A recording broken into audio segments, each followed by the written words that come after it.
Hebu leo tuweza kuichambua Biblia katika kitabu cha Luka 19:41. Biblia inasema Yesu alipoona mji wa Yerusalemu aliulilia. Yesu alipoona mji wa Yerusalemu aliweza kuulilia. Ukisoma katika kitabu kinachoitwa Grace Collection ama KC page 153 paragraph number 2, Roho nabii inasema kuwa when Christ saw in a Jewish people a nation divorced from God, he saw a professed Christian united with the world of papacy.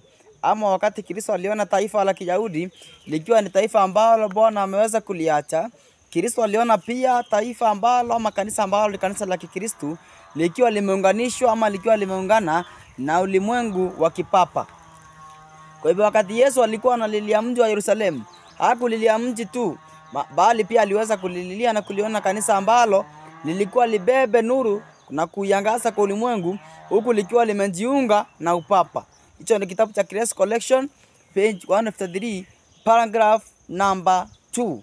Lakini sasa je, hili kanisa ni kanisa lipi na ni kwa njia zipi ambapo ili kanisa litaweza kujiunga na upapa na kuacha msimamo wao?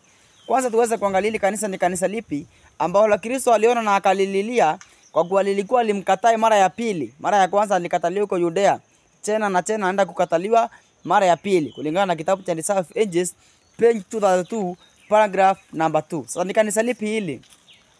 Tukisoma katika ni kitabu kile cha Last Days Event page 177 paragraph number 3, Roho nabii inasema kuwa one thing is certain, jambo moja ni jambo la hakika, kwamba wale wa Adventist wa Sabato, those Seventh Day Adventist, kumbe si kanisa la Kijumapili bali ni kanisa la Adventist wa Sabato ambao wanachukua msimamo wao chini ya bana ya shetani, wataweza kuacha imani yao na kujiunga na upapa. Kwa hivyo wale ambao na Daudi alikuwa anaonyeshwa, wale ambao Kristo aliona wakijiunga na upinzani ama wakijiunga na upapa ni kanisa la Waadventista wa Sabato. Lakini je, wakati huo kujiunga na upapa umefika? Na kama umefika tutajuaje? Hebu na tuweze kuangalia maandiko mawili matatu tuweze kujua kama hili kanisa ambalo Kristo aliona na akalililia limeweza kujiunga na upapa ama bando alijaweza kujiunga na upapa.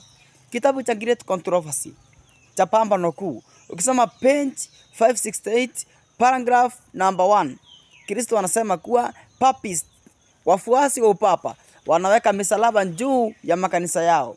Kwa hivyo hatua ya kwanza ya kujua kama kanisa la Waadventista wa Sabato limejiunga na upapa au bado halijajiunga na upapa ni kwa njia ya kuweka misalaba juu ya makanisa yao. Na ukiangalia leo katika makanisa ya Waadventista wa Sabato, hakika kunawekwa misalaba juu ya hayo makanisa yao. Na wanaofanya hivyo ni wapapa, papist ndio wanaofanya hivyo. Hiyo ni hatua ya kwanza. Lakini pia kuna hatua ya pili inaonyesha kuwa kanisa limejiunga na upapa. Hatua ya pili nayo ni hatua gani ambayo tukiona hiyo hatua tujue kuwa kanisa limeweza kujiunga na upapa? Kitabu cha Pambano Kuu, Great Controversy, page 248 paragraph number 2. Mungu anapozungumza kupitia Roho nabii anasema kuwa mahali ambapo shetani anatawala, wameweka Biblia kando, wanainua mishumaa. Lakini leo ukiingia katika kanisa la Waadventista wa Sabato, siku ya Pathfinder, siku ya induction, utapata hilo kanisa linawasha mishumaa, linawasha mishumaa. Njia nyingine ambayo inaonyesha kanisa limeweza kujiunga na upapa ni njia gani?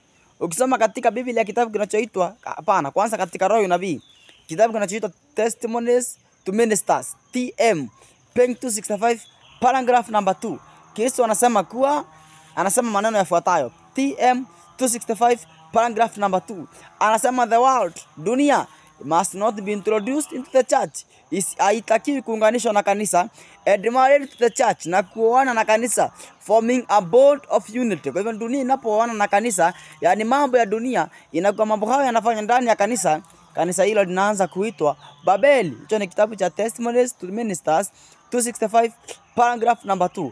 Kwa hivyo kwa ushahidi huo, kanisa ambalo Kristo aliona likiingia kwa upapa na limeweza kuingia, na kama limeingia kwa upapa, Kristo alisema kuwa aliyeungwa na kahaba ni mwili mmoja naye.